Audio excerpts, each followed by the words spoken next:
And welcome everyone. This is Maria Jose Clavijo coming to you from Bogota, Colombia. Thanks for joining us for another episode of Two Regular Guys. And I'm Dan, broadcasting from Los Angeles, California, with the World Imaging News team.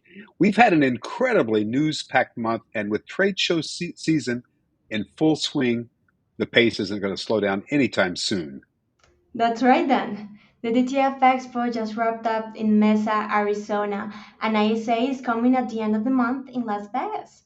I'm particularly so excited because I'll be reporting from two trade shows in Mhm. Bogota, Colombia this June. My first time covering events in my home country. Hey, and don't forget FESPA, MJ. We'll also be providing coverage from Berlin, Germany at FESPA with this May. Between all these events, we'll have plenty of industry developments to share with our two regular guys listeners in the coming months. In our last newsletter, we covered the DTF Expo in Mesa, Arizona.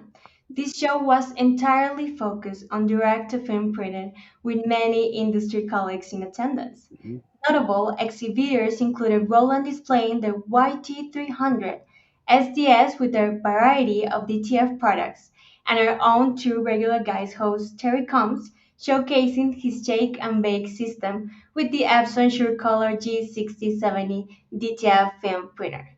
And Hayden, did I tell you about the guy who could sell ice even to Eskimos? Come on, MJ. That joke's getting old. Definitely falls into the dad joke category. Sorry about that, Aaron and Terry.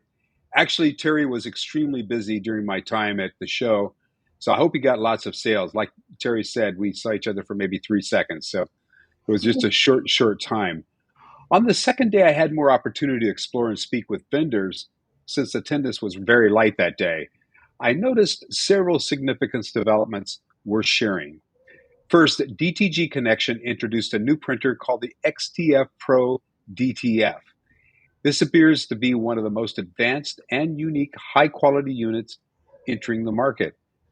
My sources indicate it's manufactured in South Korea and features several exclusive capabilities not found in competing products, including Ricoh printheads designed for industrial production. Secondly, the show featured extensive conversations about how the tariffs could reshape the DTF market. According to recent updates, and it's changing daily as we know, Mhm. most tariffs have been suspended except for a baseline 10% rate, with China, of course, being the notable exception. This exemption positions South Korean manufactured products like XTF Pro DTF at a significant competitive advantage compared to Chinese alternatives. With Chinese imports now subject to a steep 145% tariff, price increases seem to be inevitable across the board. In fact, several major Japanese suppliers have already begun announcing higher prices, and we expect prices to increase across our entire industry. Building on that point, then, several vendors at the DTF Expo announced supplier changes to ensure American made products. One well known company, Prism Inc., announced during the show that their DTF ink and all components are now made in the US, and as a result, they've actually reduced their prices by 13%. That's pretty amazing. While we typically don't talk about competitive issues between two companies, the proximity of GSG and Nazdar with booths directly across the aisle from one another made the contrast too compelling to ignore. GSG was highlighting its new alliance with our Rock, while Nazdar prominently featured M&R equipment, a line previously distributed by GSG just weeks earlier. With the Grimco acquisition of GSG still fresh, the shift in distribution strategy is creating noticeable ripple effects, and the competitive contrast was on full display. This competition and the integration of GSG into the Grimca company is going to have a major impact on distribution in the US market. Then, some other news we've been covering includes an exciting collaboration between Caesar and Prism Inc. on a new product line.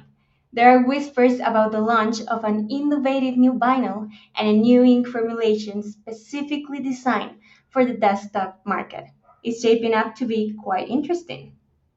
Speaking of industry buzz, we've heard that several vendors are planning to unveil major new products at either ISA or FESPA, while one company appears to be stepping back. Brother Industrial is reportedly developing a large format DTF printer featuring their own proprietary printhead technology.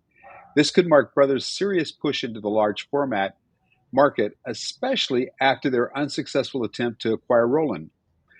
On another front, we're hearing that Ricoh might be completely withdrawing from the DTF business, which is really surprising considering they showcased a brand new prototype unit at last year's Printing United. For sure, we know that our industry is full of Mhm. surprises and changes, and we'll be right here to report it all as it happens. You're right, MJ. Hey, to stay up to date on the latest news and trends in digital imaging, please go over to worldimagingnews.com and WorldImagineNewsLatina.com. to sign up for our weekly newsletter, Win Quick News. And that's the win news, folks. I'm Dan Barefoot. And I'm MJ. And until the next time, stay healthy and keep on smiling. Manténganse saludables y sigan sonriendo.